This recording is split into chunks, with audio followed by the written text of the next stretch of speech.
Hello.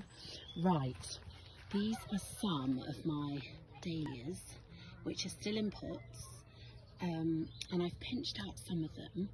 I've got some more over there. As you can see, I'm slightly dahlia obsessed, but I just wanted to show you pinching, because it is really a good idea with dahlias, because it just means they produce so many more flowers. And this one, what variety is that? This is Henriette.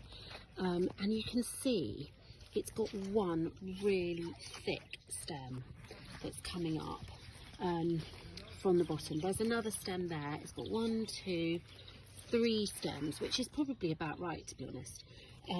But this stem, if you pinch it and cut out the top section, maybe even down to there, so you can see the tops there. I'm going to cut it here, I think. It'll send up, if you look very closely, you can see there are little, can you see those little shoots growing just there? Can you see that?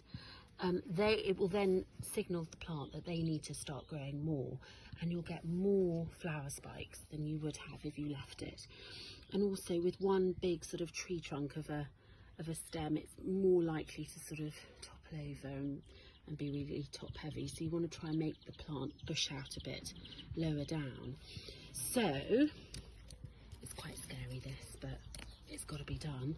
I'm going to take my secateurs down to here and literally just